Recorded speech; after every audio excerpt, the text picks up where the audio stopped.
దేవునామానికి మహిమ కలుగును గాక.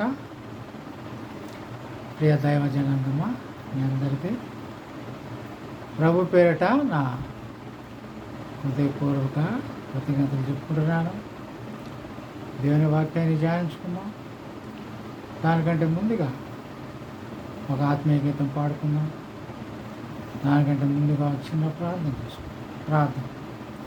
మమ్మల్ని మిక్కిలిగా ప్రేమించిన మా గొప్ప దేవస్తోత్రాన్ని మరొకసారి మీ వ్యవసాయంలో తీసుకుని వచ్చిన ప్రభా, వాక్యాన్ని జాయించడానికి మాతో మాట్లాడిన ప్రభా, శిలువచావడం మరోపరచున్నాను. సమస్త అంధకార చీడశక్తిని ఏసునామని గద్దిస్తుంది. ఎవరైతే ఈ యొక్క ప్రోగ్రాన్ని వీక్షిస్తున్న వారిని మన కుటుంబాలు దీవించండి. సమస్త మహిమా ఘనత మీకు ఆరోపిస్తుంది. త్వరలో రానంటే మా ప్రభును మా రక్షణ యేసు క్రీస్తున్నాం అడిగి వేడుకుంటున్నాం తండ్రి, ఆమేన్. మన మధ్య ఆశ్రమ్ గారు షారోన్ ఉన్నారు. కుమారి మర్సీ స్వర్ణ మన మధ్య ఉన్నారు. వారిద్దరు కలిసి ఒక ఆత్మీయ గీతాన్ని పాడి దేవుని నామాన్ని మహిమపరుస్తారు. స్తుతులు నీకెత్తింతుము సతతము మా ప్రభువా, సన్నుతించెదము. స్తుతులు నీకెత్తింతుము సతతము మా ప్రభువా, సన్నుతించెదము. గడచినట్టి కాలము కరుణతో మందచితివి, గడచినట్టి కాలము కరుణతో మందచితివి, ఎలలేనట్టి నీ కృప చూపినట్టి ప్రభు, వెలలేనట్టి నీ కృప చూపినట్టి మా ప్రభు. స్తుతులు నీకెత్తింతుము సతతము మా ప్రభువా, సన్నుతించెదము. నాదు దినములన్నిటి నీదు క్షేమ మేలును, నాదు దినములన్నిటి నీదు క్షేమ మేలును, నీదు జాడలన్నీయు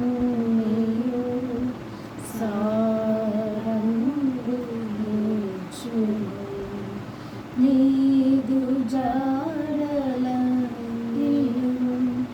సారంబునిచ్చును. స్తుతులు నీకెత్తింతుము సతతము మా ప్రభువా, సన్నుతించెదము. నీదు మందిరములో మేలు చేత మమ్మును, నీదు మందిరములో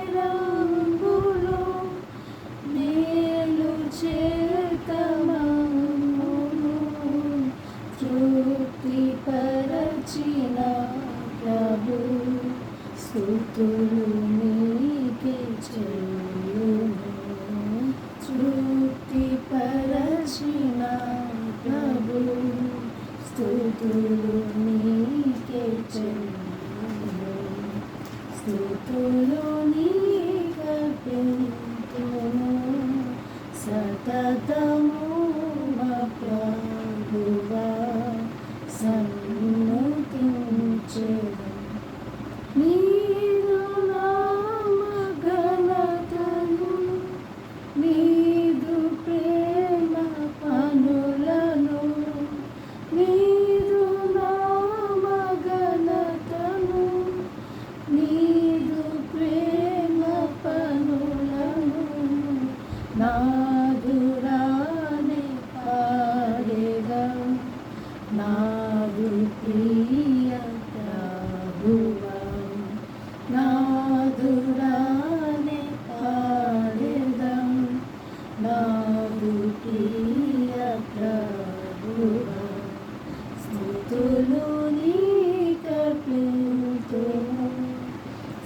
సతతము మా ప్రభువా సన్నుతించెదను. సత్యరూపిణి వేగా సకల సృష్టికర్తవు. సత్యరూపిణి వేగా సకల సృష్టికర్తవు. సతతము మమ్మేలును. హల్లెలూయా పాడెదను. సతతము మమ్మేలును. హల్లెలూయా పాడెదను. స్తుతులు నీకర్పింతుము. సతతము మా ప్రభువా సన్నుతించెదను.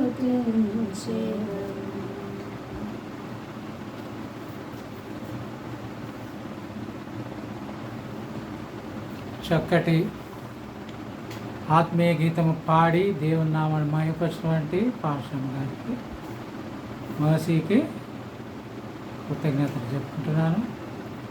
దేవుని వాక్యంలోనికి వెళ్దాం. అపోస్తుల కార్యములు 3వ అధ్యాయం కొన్ని వచనాలు చదువుకున్నాం. అపోస్తుల కార్యములు 3:1 నుంచి 10 వచనాలు చదువుకుందాం. పగలు 3 గంటలకు ప్రార్థన కాలమున పేతురును యోహానును దేవాలయమునకు ఎక్కి వెళ్ళుచుండగా పుట్టినది మొదలుకొని కుంటివాడైన ఒక మనుషుడు మోసుకొని పోబడుచున్నాడు.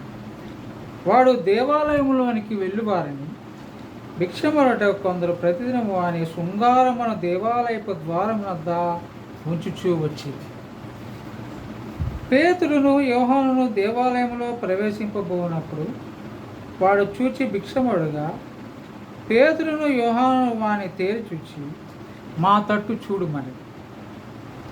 వాడు వారి యొద్ద ఏమైనా దొరికినని కనిపెట్టుచు వారి యందు లక్ష్యం ఉంచి అంతటా పేతురు, వెండి బంగారములు నా యొద్ద లేవు, కానీ నాకు కలిగినదే నీకు ఇచ్చుచున్నాను. నజరేయుడైన యేసుక్రీస్తు నామమున నడుమని చెప్పి వాని కుడి చేయి పట్టుకొని లేవనెత్తను. వెంటనే వాని పాదములను చీలమండలను బలము పొందిన వాడు దిగ్గున లేచి నిలిచి నడుచు గంతులు వేయచ్చు దేవుని స్తుతించు వారితో కూడా దేవాలయంలోనికి వాడు నడుచుచు దేవుని స్తుతించిన ప్రజలను చూచి శృంగారమును దేవాలయపు ద్వారం వద్ద భిక్షము కొరకు కూర్చునేవాడు ఈ వీడే అని గుర్తేది.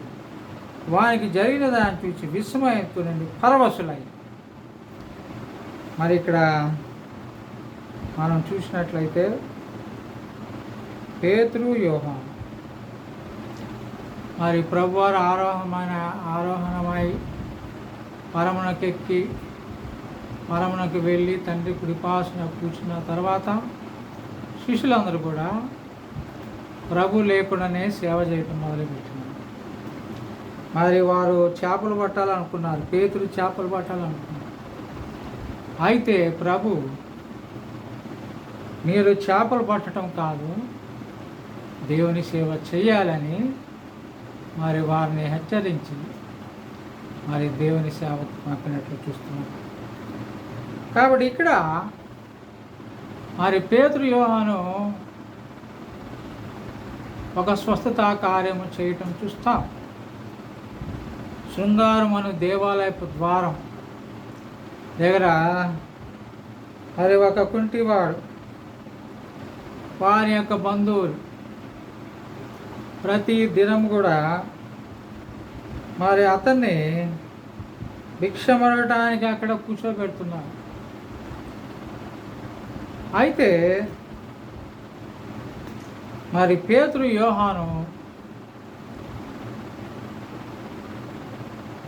అతనికి స్వస్థత ఇవ్వాలని అనుకున్నాడు. వెండి బంగారాలు మా దగ్గర లేవు, మా దగ్గర ఉంది యేసునామం మాత్రమే. కాబట్టి యేసునామంతో మరి నీకు స్వస్థత కలుగుతుంది, మరి లేచినాడు. ఆయన చేయి పట్టుకొని లేవనెత్తినప్పుడు వాడు మరి ఇక్కడ 6వ వచనం, అంతటా పేతురు, వెండి బంగారం నా యొద్ద లేవు కానీ నాకు ఖరీదే నీకు ఇచ్చుచున్న నజరేయుడు యేసుక్రీస్తు నామమున నడుమని చెప్పి వాని కుడి చేయి పట్టుకొని లేవనెత్తిన వెంటనే వాని పాదములో చీలమండలో బలం పొందిన వాడు దిగ్గున లేచి నిలిచి నడిచి. కాబట్టి ఇక్కడ మనం చూడవలసినటువంటి పదం ఏంటంటే దిగ్గున లేచి. మరి ప్రభువారి శిష్యులు పేతురు చెయ్యి లేవనెత్తాడు, కుడి చెయ్యి పట్టుకొని లేవనెత్తాడు. లేవనెత్తిన తర్వాత అప్పటి వరకు కూడా కుంటివాడు. మరి ఎప్పటి నుంచి వాడు కుంటివాడు? వాడు పుట్టినది మొదలుకొని కుంటివాడు, కుంటిగానే పుట్టాడు, నడవడం తెలియదు, ఒకళ్ళు మోసుకొని పోవాలి. మరి అటువంటి పరిస్థితిలో మరి ఎప్పుడైతే పేతురు లేవనెత్తినాడో దిగ్గున లేచినాడు. దిగ్గున లేచి నడిచినాడు.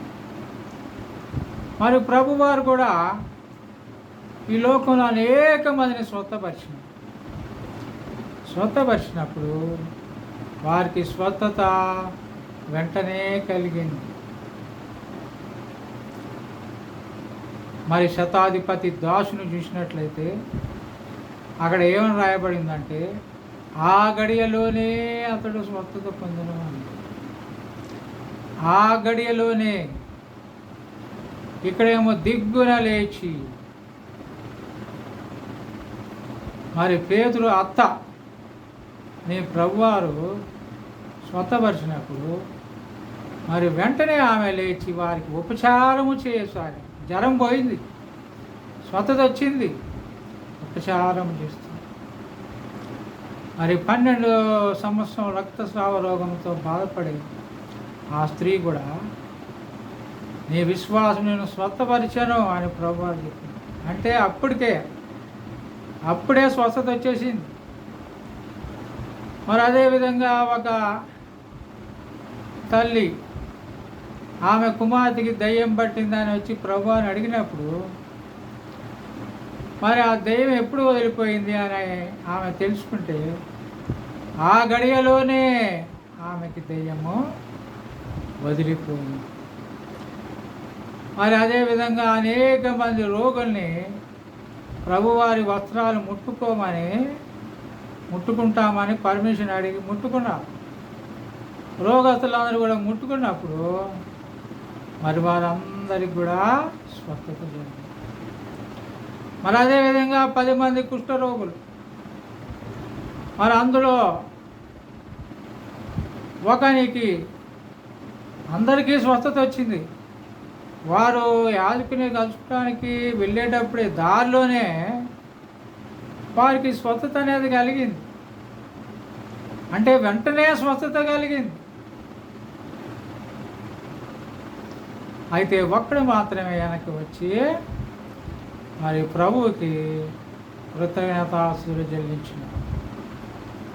మరి నిర్గమకాండంలో మనం చదువుతాం 15:26, నిన్ను స్వస్థపరిచి యెహోవాను నేనే అని మనము చదువుతాం.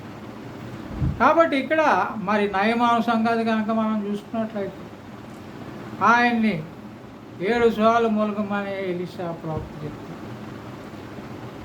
6 సార్లు మునిగినప్పుడు స్వస్థత కలగలేదు. ఎప్పుడైతే 7వసారి మరి లోపలికి మునిగి మరి ఆ యొక్క యోర్దాను నదిలో లోపల మునిగి పైకి లేచినాడు, స్వస్థత అనేది వెంటనే కలిగింది కుష్ఠరోగం నుంచి. అవి ఎటువంటి రోగాలైనా సరే స్వస్థత అనేది వెంటనే జరిగినట్లు మనం బైబిల్ మొత్తంలో చూస్తున్నాం. హిజ్కియా విషయంలో చూసినట్లయితే ఆయనకి మరి ఆ యొక్క ఒలీవ పండు ముద్ద కట్టమని చెప్పినారు. అయితే ఆయనకు కూడా స్వస్థత అనేది కలిగింది. కాబట్టి ఈ విధంగా స్వస్థత అనేది వెంటనే జరిగింది. స్వస్థత అనేది ఆ గడియలోనే జరిగింది. మరి ఇక్కడ కుంటివాడు కూడా దిగ్గున లేచాడు, లేచి నడిచాడు, నడుస్తూ గంతులు వేస్తున్నాడు, గంతులు వేస్తూ దేవుని స్తుతిస్తున్నాడు. అంటే ఇక్కడ కూడా స్వస్థత వెంటనే జరిగింది. మరి ఆ యొక్క బేతస్దా కోనేటిలో ఆ యొక్క జబ్బుతో బాధపడేటువంటి అతను కూడా స్వస్థత పొందినాడు. కాబట్టి స్వస్థత అనేది దేవుడు కలుగు చేసేది. దేవుడు కలుగు చేసే స్వస్థత వెంటనే జరుగుతుంది. అంతేగాని ఒక రోజు టైం తీసుకోవటం, ఒక వారం టైం తీసుకోవటం, ఒక 7 వారాలు టైం తీసుకోవటం అనేది ఉండదు. 7 వారాల ప్రార్థన పెట్టుకుంటారు. 7 వారాల ప్రార్థన ఎందుకయ్యా అంటే కార్యాలు జరగటానికి, స్వస్థపడటానికి, సమస్యలు తీరటానికి. మరి ఇక్కడ బైబిల్లో ఎక్కడ కూడా 7 వారాలు స్వస్థత ఎక్కడ జరగల. ప్రభువారు కానీ, ఆయన శిష్యులు కానీ, ప్రవక్తలు కానీ ఎవరైనా స్వస్థత కలిగజేసినప్పుడు 7 వారాలు ఆగిరండి, లేకపోతే ప్రతి వారం మా దగ్గరికి రండి, మేము ప్రార్థన చేస్తాం, మీకు సమస్యలు పరిష్కరించబడతాయి అని ఎవరు కూడా చెప్పలా. స్వస్థత అనేది వెంటనే. ఎందుకంటే స్వస్థపరిచే దేవుడు, నిన్ను స్వస్థపరిచేవాని నేనే అన్నాడు. మరి ఆయనే స్వస్థపరిచినప్పుడు నీకు 7 వారాల టైం ఎందుకు? స్వస్థత అనేది వెంటనే జరగాలి. అది ప్రభువారు స్వస్థపరిచిన, ప్రవక్తలు స్వస్థపరిచిన, శిష్యులు స్వస్థపరిచిన, భక్తులు స్వస్థపరిచిన వెంటనే జరగాలి. మరి ఒకరికొకరు ప్రార్థన చేసుకోవటం వలన కూడా స్వస్థత అనేది కలుగుతుంది. అయితే ఇక్కడ స్వస్థత అనేది వెంటనే జరగాలి. 7 వారాలు అనేది తీసుకోవాలి. ఇవన్నీ కూడా మనుషులు కల్పించిన పద్ధతులు, పాస్టర్లు కల్పించిన పద్ధతులు. 7 వారాలు కూడా స్వస్థత జరిగితే జరగచ్చు, జరగకపోతే జరగకపోవచ్చు. 7 వారాల్లో సమస్య తీరితే తీరచ్చు, తీరకపోతే తీరపోవచ్చు. కానీ ప్రభువారి వలన స్వస్థత కలిగితే, దేవుడు కనుక స్వస్థపరిస్తే వెంటనే స్వస్థపరుస్తాడు. 7 వారాలంత టైం తీసుకోవాల్సిన అవసరమో లేదు. అయితే మరి పెద్దలు నూనె రాసి ప్రార్థన చేస్తే కూడా స్వస్థత అనేది కలుగుతుందని వాక్యం సెలవిస్తుంది. మరి పెద్దలు నూనె రాసి ప్రార్థన చేయాలి. ఇక ఈ నూనె రాసి ప్రార్థన చేయమన్నారు కదా అని ఇక ప్రతి చర్చిలో ప్రతి చోట కూడా నూనె బాటిల్ అమ్ముడు, ఆ నూనె బాటిళ్ళు పొలాల్లో జల్లుడు, ఇంకా చెట్ల మొదల్లో జల్లుడు, ఈ గేదెలు పాలేకపోతే వాటికి కుడిదిలోనో తవుడులోనో పోసి ఇచ్చుడు, బాటిల్ నూనె తాగుడు, ఇవన్నీ కూడా మరి చేస్తున్నారు. అది పెద్దలు మాత్రమే నూనె రాసి ప్రార్థన చేయాలి.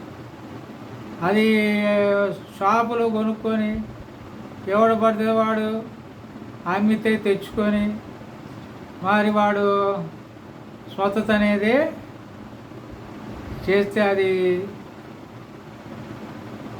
రాకపోతే అప్పుడు దేవునామానికి అవమానం. స్వస్థత కలగకపోతే దేవునామానికి అవమానం. అదొక పెద్ద వ్యాపారం అయిపోయింది. ఇప్పుడు దైవజనుల దగ్గర నూనె బాటిల్ ఉంటే ఆ నూనె బాటిల్ కూడా కొంచెం అంటి ముట్టి స్వస్థపరుస్తుంది, ప్రార్థన చేసి స్వస్థపరుస్తుంది. అంతేగాని వేలం వెలిలాగా నూనె బాటలు కొనుక్కొని అవన్నీ కూడా ఇష్టానుసారంగా వాడుడు చేసుడు. మరి ఇప్పుడు నడికట్లు రుమాలు ఇవి పట్టుకుంటే కూడా స్వస్థత జరిగింది పేతురు విషయం. ఇక అది పట్టుకొని రుమాలు అమ్ముడు, నడికట్లు అమ్ముడు, హ్యాండ్ కర్చీఫ్లు అమ్ముడు, ఇదొక పెద్ద బిజినెస్ అయిపోయింది. నూనె బాటిల్లో బిజినెస్, రుమాల బిజినెస్. కాబట్టి ఇవన్నీ కూడా దేవుని వాక్యానికి వ్యతిరేకమైనది, దేవుని నామానికి అవమానం తెచ్చే ఇవన్నీ కూడా. దానికి ఒక పద్ధతి ఉంది, అది కొంతమంది మాత్రమే, ఏర్పరచబడిన వారు మాత్రమే ఆ నూనె వాడాలి. మరి ప్రభు యొక్క శిష్యులు అనబడేవారు భక్తులు, అటువంటి వారి ద్వారానే స్వస్థత అనేది జరుగుతుంది. అంతేగాని ఎవడు పడితే వాడు రుమాలు అమ్ముడు, నూనె అమ్ముడు, ఎవడు పడితే వాడు నూనె రాసుకునుడు, ఇట్లాంటి చేయటం వలన దేవనామానికి అవమానం అనేది వస్తుంది. మరి మత్తయి సువార్త 13 కనుక మనం చూసినట్లయితే స్వస్థత అనేది అందరికీ కలగదు, కొంతమందికే కలుగుతుంది. ఎందుకంటే మరి 13 చదువుతా, ఈ ప్రజల కన్నులారా చూచి, చెవులారా విని, హృదయముతో గ్రహించి, మనసు త్రిప్పుకొని నా వలన స్వస్థత పొందకుండానట్లు వారి హృదయము క్రొవ్వినది, వారి చెవులు వినుటకు మందములైనవి, వారు తమ కన్నులు మూసుకొని గనుక మీరు వినుట మట్టుకు విందురు కానీ గ్రహింపనే గ్రహింపు, చూచుట మట్టుకు చూతురు కానీ ఎంత మాత్రం తెలుసుకోండి అని యెషయా చెప్పిన ప్రవచనం వీరి విషయం నెరవేరుచున్నది. మరి ఇక్కడ హృదయము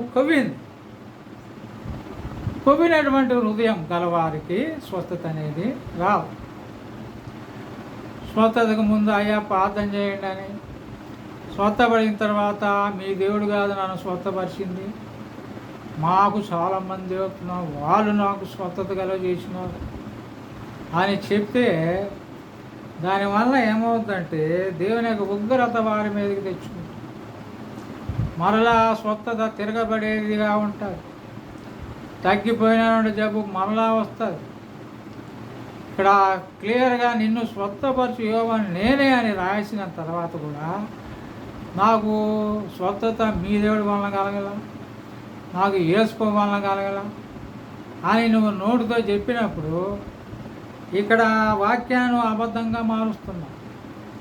అప్పుడు ఏమవుతుందంటే నీ మీదకు నువ్వు శాపాన్ని తెచ్చుకుంటున్నావు, నీ జబ్బు మరలా నీకే వస్తుంది. అలా కాకుండా దేవా ప్రభువా యేసయ్యా నువ్వేనయ్యా నన్ను స్వస్థపరిచింది, నీకు వందనాలు ప్రభా అని మనం ఆయనకి కృతజ్ఞతాస్తుతులు చెల్లిస్తే మనకు కలిగిన స్వస్థత అది అట్లనే ఉండి ఇంకెప్పటికి కూడా జబ్బు రాదు. ఇక్కడ హృదయమే కొవ్విందంటే ఈ హృదయంతో పాటు అన్నీ కూడా కొవ్వు పట్టినాయి. వారి కళ్ళతోనే చూస్తున్నారు, అయినా కానీ వారు ప్రభువుని నమ్ముకుంటున్నారు. చెవులతో వింటున్నారు వాక్యం, అయినా కానీ ప్రభు మీద నమ్మకం ఉంచట్లేదు. మరి వారు కన్నులు మూసుకున్నారు, వినుటకు మందములైన చెవులు, వినుట మట్టుకు విందురు కానీ గ్రహింపనే గ్రహింపరు, చూచుట మటుకు చూతురు కానీ ఎంత మాత్రమో తెలుసుకున్నారు. కాబట్టి స్వస్థత అనేది కొవ్వు పట్టిన హృదయం గల వారికి స్వస్థత కలగదు. ఒకవేళ కలిగినా కానీ ఆ స్వస్థతకి తగిన కృతజ్ఞత చెప్పడం వారికి తెలియదు. నువ్వు లక్షలు ఖర్చు పెడుతున్నావు డాక్టర్లకి, మరి ఆ ఖర్చు అంతా కూడా ఆ డాక్టర్లు పెట్టాల్సిన అవసరం లేకుండా దైవజనుడు ప్రార్థన చేసినప్పుడు నువ్వు అన్ని లక్షలు పెట్టినావు, దైవజనానికి కనీసం ఒక 1000 రూపాయలని ఇచ్చినావా? పోనీ దశంభాగం 10 లక్షలు ఖర్చు పెట్టినావు డాక్టర్కి, మరి అందులో దశంభాగం 1,00,000 రూపాయలు ఇవ్వాలి. ఆ దశంభాగం ఇవ్వకపోతే 1% ఇచ్చినావా అంటే డాక్టర్లకైతే లక్షలు లక్షలు పెడుతున్నావు, మరి దైవజనులకైతే నువ్వు కనీసం ఒక 1000 రూపాయలు కూడా ఇవ్వట్లేదు. అటువంటప్పుడు ఏమవుతుందంటే దేవునికి మరి కోపం తెప్పించిన వారుగా ఉంటాం. దేవునికి కోపం వస్తే ఏమవుతుంది? మరలా జబ్బు అనేది తిరగబెట్టేదిగా ఉంటుంది. కాబట్టి దేవుడు స్వస్థపరిచినప్పుడు ఏ దైవజనుడైతే ప్రార్థన చేసి నీకు స్వస్థత కలిగజేసినాడు, ఆ దైవజన చేతులు 10% కాకపోయినా 1% పెడితే ఆ దైవజనుడు సంతోషిస్తాడు, దేవుడు కూడా సంతోషిస్తాడు. అలా కాకుండా మాకు ఇప్పటికే లక్షలు లక్షలు ఖర్చు అయినాయి, నీకు ఇదిగో ఒక 100 రూపాయలు తీసుకో, ఇదిగో పాస్టరు 100 రూపాయలు పెట్టుకో, ఒక 500 పెట్టుకో అని అంత దారుణంగా నువ్వు పాస్ కానీ ఇస్తున్నావు అంటే ఆ పాస్ కానీ నువ్వు అవమానిస్తున్నట్లు. మందుల కోసం ఖర్చు పెడుతున్నావు, డాక్టర్ల కోసం ఖర్చు పెడుతున్నావు, మరి హాస్పిటల్కి వెళ్ళటానికి ఈ ట్రాన్స్పోర్ట్కి ఖర్చు పెడుతున్నావు. దైవజనానికి ఇవ్వాల్సిన పరిస్థితి వచ్చేసరికి ఆయనకి ఏదో బిచ్చగాడికి వేసినట్టు ఇస్తున్నావు, ముష్టోడికి వేసినట్టు వేస్తున్నావు. మరి నువ్వు ఆ బస్సులకి ఆటోలకి 1000 పెట్టావు, మందులకి 1000 పెడతావు, మరి డాక్టర్లకి 1000 పెడతావు, లక్షలు పెడతావు. మరి దైవజనుడికి వచ్చేసరికి నువ్వు ఆయన ఒక దరిద్రుడిలా చూసి ఆయనకు నువ్వు ఇవ్వాల్సినది ఇవ్వకుండా ఉంటే నీ రోగం మళ్ళీ తిరగబెడతావు. అయ్యో, ఈ దైవజనుడు ప్రార్థన చేయటం వల్ల కదా నా స్వస్థత వచ్చింది, ఈరోజు నుంచి నేను ఆరోగ్యంగా ఉంటాను కదా, నా డబ్బులు ఖర్చు ఉండదు కదా, ఆ డబ్బులు ఈయనకి ఇద్దాం, అయ్యగారికి ఇద్దాం, పాషగానికి ఇద్దామని నీకు కృతజ్ఞత భావంతో నువ్వు ఇస్తే దేవుడు కూడా సంతోషిస్తాడు. ఎందుకంటే స్వస్థత కలగపోవటం అనేది జరగదు ప్రార్థన చేసిన. ఎందుకంటే నేను స్వస్థపరిచేదేమో నేనే అన్నాడు ఆయన, దేవుడే సెలవిస్తున్నాడు. స్వస్థత కలుగుతుంది అని చెప్తున్నాడు. అయినా కానీ కలగలేదంటే నీలో లోపం ఉంది, నీలో మారు మనసు లేదు, దేవుడు అంటే భయం లేదు, పాటలు అంటే భయం లేదు, వారంటే గౌరవం లేదు, భక్తి లేదు. అందువలన నీకు స్వస్థత అనేది దూరం అవుతుంది. కాబట్టి ఇకనైనా కానీ దేవుని యందు భయభక్తులు కలిగి, దైవ భయం కలిగి, మరి ఎవరైతే స్వస్థపరచబడ్డారో లేకపోతే స్వస్థత జరగట్లేదు వారు బుద్ధి తెచ్చుకొని మరి వారు చేయవలసిన పని, వారు చూపించాల్సిన గౌరవం దేవునికి చూపిస్తే, దైవజనులకు చూపిస్తే వాళ్ళు మరలా స్వస్థత పొందుతారు, మరలా ఆరోగ్యవంతులు అవుతారు. కాబట్టి ఈ విషయము మరి వారు తెలుసుకోవాల్సిందిగా కోరుతూ మరి దేవుడి వాక్యాన్ని నీరు కట్టి ఫలించేయను గాక. ఆమేన్.